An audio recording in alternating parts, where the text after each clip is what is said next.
কোরআন কি বলে? কোরআন কি বলে আসেন সেই বিষয়ে নিয়ে আলোচনা করি।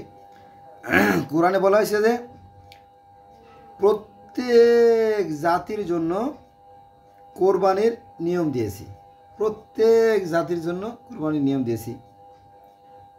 কিন্তু আমাদের আলেমরা বলে কি যে আমাদের পিতা ইব্রাহিমের থেকে এই কোরবানির সূচনা। কেমন কথা! আমাদের এই যে পদ্মা সেতু তৈরি করলো জাপানি বা চীনের যে ইঞ্জিনিয়াররা, তারা কিন্তু গরু জবাই দিয়েছিল, জানেন তো? তারা গরু জবাই দেয়, গরু খায়ও। তারপরে এই যে সনাতন ধর্ম, যাদের সাথে আমাদের বেশি কম্পিটিশন, তো এখানেও কিন্তু সেই নর বলি, অশ্ব বলি, মহেশ বলি, পাঠা বলি, দুম্বা বলি সবই তাদের মধ্যে আছে, ছিল। এখন আস্তে আস্তে তারা এটা বাদ দিচ্ছে। কারণ কি তারা জানেন?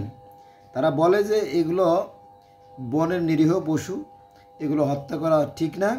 আর বনে বাঘ, ভাল্লুক, শৃগাল, হায়ানা, তারপরে যে সমস্ত ডেঙ্গু যে সমস্ত জন্তু থাকে, এটা মূলত তাদের খাদ্য।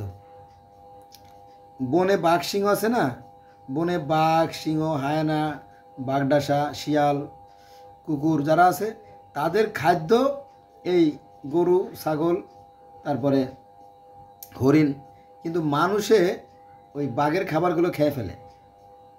ফলে দেয় না, পৃথিবী থেকে বাঘ বিলুপ্ত হয়ে গেছে, খরগোশ বিলুপ্ত হয়ে গেছে, হরিণও বিলুপ্ত হয়ে গেছে। সামান্য কিছু আছে যদিও, তাই না?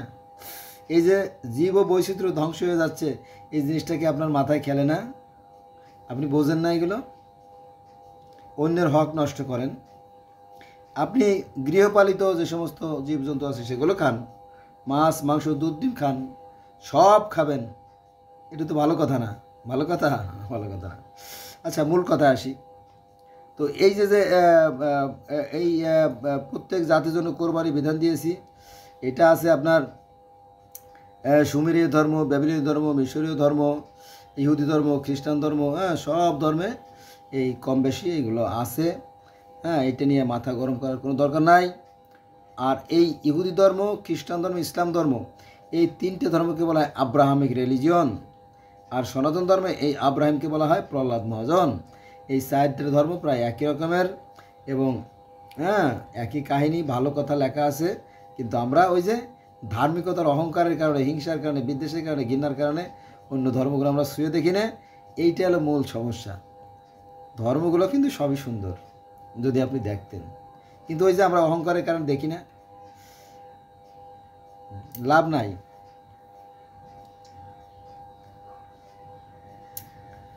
আচ্ছা, আর একটা আয়াতে যাই। আল্লাহ বলেন, প্রত্যেক জাতির জন্য নির্ধারণ করে দিয়েছি নিয়ম কানুন। প্রত্যেক জাতির জন্য আমি নিয়ম কানুন নির্ধারণ করে দিয়েছি, যা তারা পালন করে। তাই ওরা যেন তোমার সঙ্গে এতে বিতর্ক না করে।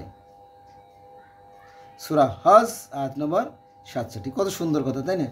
কিন্তু হুজুর চিৎকার মারে, সবাই রেডি তো? আমরা ও হিন্দুদের ঘরে আগুন দেব, ও ইহুদির কল্লা কেটে ফেলবো, আমরাই শ্রেষ্ঠ জাতি। চিনতে করেন না কি কয়, সে নিজেই বোঝে না। এগুলো নিষেধ। অজের নামে কিস্সা কাহিনী, চিৎকার চেঁচামেচি, চিল্লেপাল্লা, এগুলো কই পাইছে? এটা কোথায় ছিল এগুলো? কোরআন শরীফ এটা হলো ইসলামী রাষ্ট্রের সংবিধান। এটা দিয়ে রাষ্ট্র পরিচালনা হবে, সমাজের মানুষ উপকৃত হবে। কিন্তু যে বাদ দেয় খালি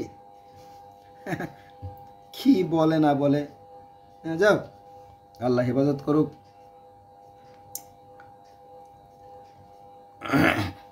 আচ্ছা, ইসলাম ধর্ম সম্পর্কে প্রশ্ন করা হয়েছে নবীকে। তো বলছে যে এই ধর্ম হচ্ছে, এই ধর্ম, এই যে ধর্ম, কোন ধর্ম? ইসলাম ধর্ম। এই ধর্ম কেমন ধর্ম? এই ধর্ম তোমার পিতা ইব্রাহিম ধর্মের অনুরূপ। ইব্রাহিমের ধর্মের অনুরূপ। এটা আছে সূরা হজের ৭৭ নম্বর আয়াতে। তাহলে ইব্রাহিমের ধর্ম কেমন ছিল?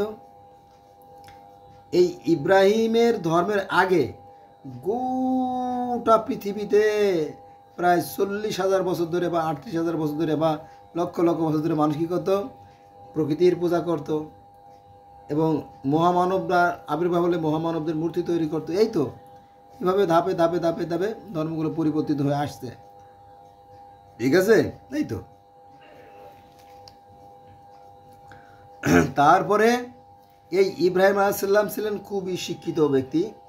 ইব্রাহিম আলাইসাল্লাম বয়স যখন 7 বছর, তখন উনি ওনার গৃহ থেকে শহরে চলে যায়। শহরে যাওয়ার পরে উচ্চ শিক্ষা গ্রহণ করে আসার পরে দেখে গিয়ে যে তার পিতাকে, অর্থাৎ নমরুদকে বা আজরকে বা ফেরাউনকে যাই বলেন, যে নামে ডাকেন, তো উনি নিজেকে ভগবান দাবি করে, ঈশ্বর দাবি করে। তো বা দারুণ তো। তো ছেলের সাথে বাপের দ্বন্দ্ব লেগে গেল। বলল কি যে বাবা, তুমি তো নিজের ঈশ্বর দাবি করো, ভগবান দাবি করো, তোমার এত ক্ষমতা। হ্যাঁ ঠিকই তো করি, দেখো না আমি মানুষের কল্লা কেটে ফেলাই। ওরে বাবা, বিরাট কাজ করছো। আমি জেলে ঢুকাই, মুক্তি দেই, আইন তৈরি করি, বাহ বিরাট বাবা, ঠিক আছে। আচ্ছা বাবা, তুমি একটা কাজ করো, এই যে প্রতিদিন যে পূর্ব আকাশ থেকে সূর্য ওঠে আর পশ্চিম আকাশে অস্ত যায়, তুমি যদি খোদাই হয়ে থাকো, তুমি তো ঈশ্বর ভগবান হয়ে থাকো, তাহলে সূর্যটাকে একদিন পশ্চিম থেকে যদি উদয় করতে পারো, তাহলে আমি তোমাকে ভগবান হিসেবে মানব। তখন বলে, বেয়াদব, তুই আমার ছেলে হয়ে আমার সাথে অপমান, এই ওরে মার।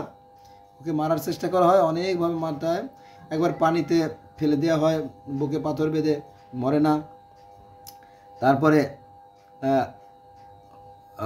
পাহাড়ে নিয়ে ফেলে দেওয়া হয়, তাতে এসে পড়ে না। সাপ দিয়ে দংশন করে, বিষক্রিয়া কোনো কাজ করে না। তলোয়ার দিয়ে মারে, তলোয়ার তার কাজ করে না। হাতি দিয়ে পাড়ায়, তা সে নরম করতে পারে না, মুশকিল। তারপরে শেষ পর্যন্ত ওই যে আগুনে ফেলানোর যে কাহিনী, এগুলো সনাতন ধর্মে আছে, ইহুদি ধর্মে আছে, খ্রিস্টান ধর্মে আছে, ইসলাম ধর্মে, এই 4টে ধর্মে ইব্রাহিমের কাহিনী আছে। আরও অন্য ধর্মে আছে, ওই যে সুমেরীয় ধর্ম, মিশরীয় ধর্ম, বেবিলনীয় ধর্ম, হ্যাঁ এই সমস্ত ধর্ম এই ইব্রাহিমের কাহিনী আছে। কিন্তু মানুষ জানে না।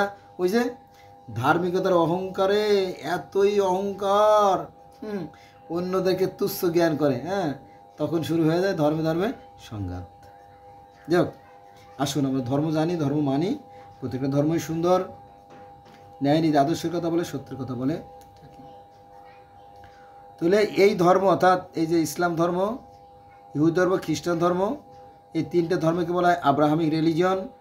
হ্যাঁ, আর সনাতন ধর্ম, ইব্রাহিমের কথা আছে, যাকে বলা হয় প্রহ্লাদ মহাজন।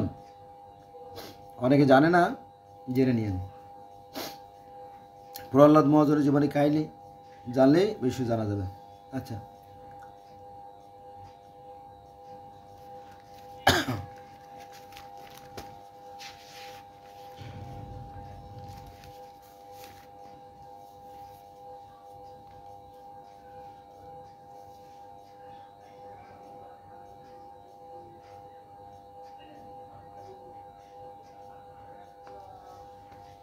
দেখেন, আমি কোরআন শরীফ থেকে গুরুত্বপূর্ণ যে আয়াতগুলো আছে সেগুলো তুলে ধরার চেষ্টা করছি। হ্যাঁ, কারণ সব আয়াত কিন্তু সমান গুরুত্বপূর্ণ না। কিছু আছে কিস্সা কাহিনী, যাকে আরবিতে বলা হয় সবাবে নুজুল আর আমসালুল কোরআন, যার বাংলা অর্থ হচ্ছে উপমা দৃষ্টান্ত। দেখবেন আমরা যখন অঙ্ক করি, অঙ্ক বই আছে না, অঙ্ক বই করতে গেলে দেখবেন যে অঙ্ক বইয়ের প্রথমে অনুশীলনের ওখানে কিছু উপমা উদাহরণ দেওয়া থাকে। সেটা কিন্তু মূল না, উদাহরণ থেকেও প্রশ্ন আসে অনেক সব পরীক্ষায়, কিন্তু এটা হচ্ছে ওই অঙ্কগুলো কোন নিয়মে করতে হবে সেই জন্য কিন্তু এগুলো দেওয়া হয়ে থাকে। এরকম আর কি। তো আল্লাহ বলতেছেন যে আমি কর্মের জন্য দিয়েছেন দিন, অর্থাৎ এই যে দিন সকাল থেকে সন্ধ্যা পর্যন্ত, এই দিবাভাগকে আল্লাহ পাক কিসের জন্য করছেন? কাজ করার জন্য।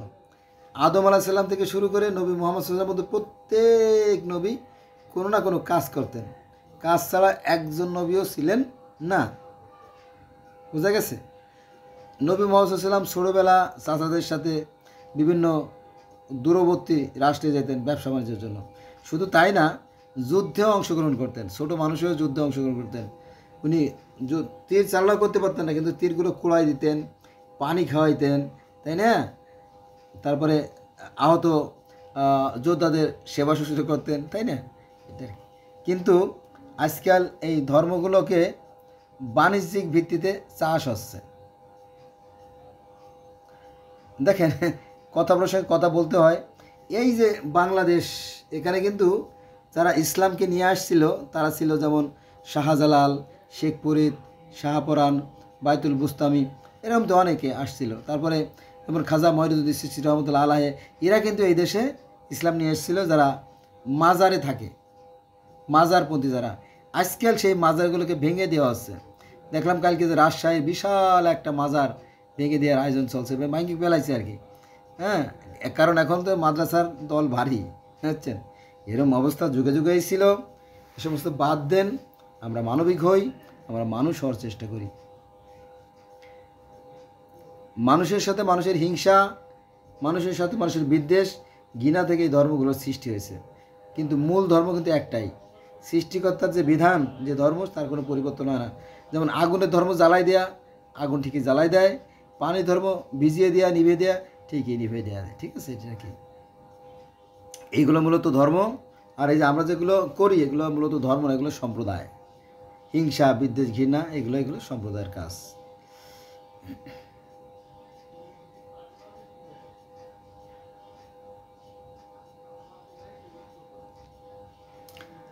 হ্যাঁ, দেখেন যে বললাম না যে গুরুত্বপূর্ণ আয়াতগুলো আমি তুলে ধরবো। আল্লাহ বলেন যে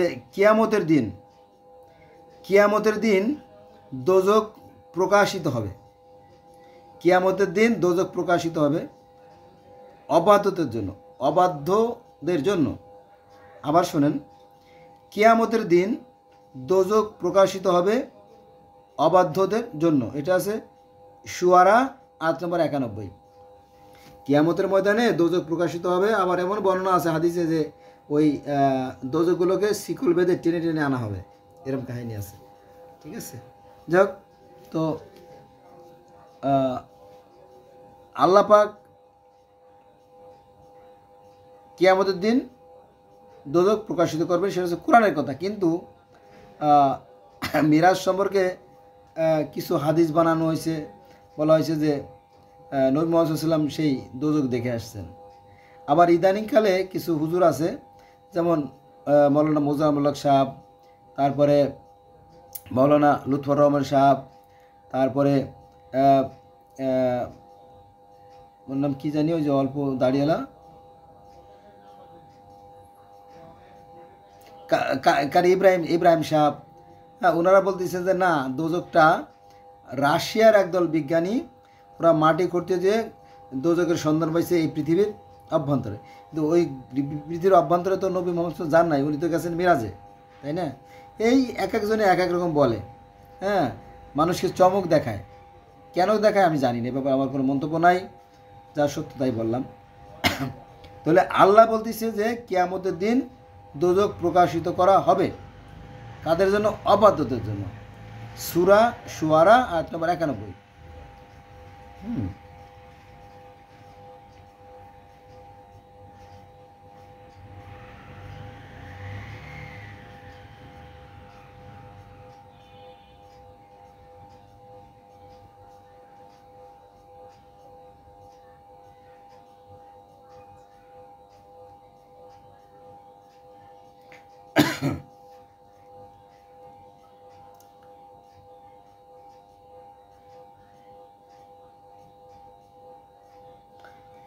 আল্লাহ বলেন যে পূর্ববর্তী যে গ্রন্থগুলো, এর আগের যে গ্রন্থগুলো, সেই গ্রন্থগুলোতে অবশ্যই এর উল্লেখ আছে।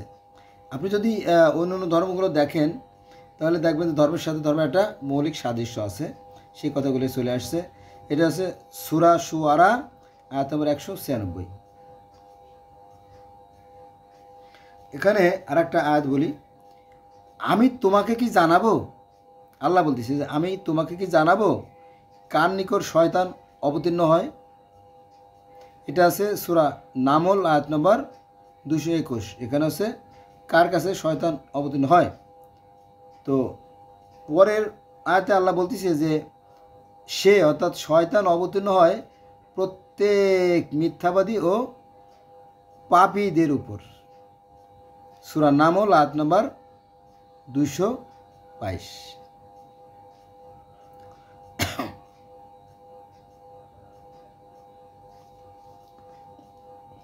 আর একটা আয়াত 15 মিনিট হয়েছে, আর একটা আয়াত বলবো, সেটা হচ্ছে যে দেখেন যে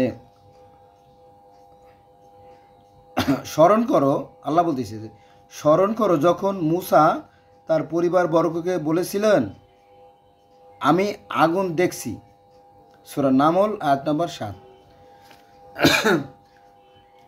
হযরত মূসা আলাইহিস সালাম যখন মিশর থেকে মাদিয়ানে চলে গেলেন এবং মাদিয়ানে গিয়ে নবী শোয়েবের কন্যা দুটোকে বিয়ে করলেন, বিয়ে করে যখন তিনি কেনার উদ্দেশ্যে রওনা দিলেন, আপনারা জানেন এই একই ঘটনা তাওরাতে আছে, জব্বুরে আছে, ইনজিলে আছে, বাইবেলে আছে, কোরআনেও আছে, একই কাহিনী।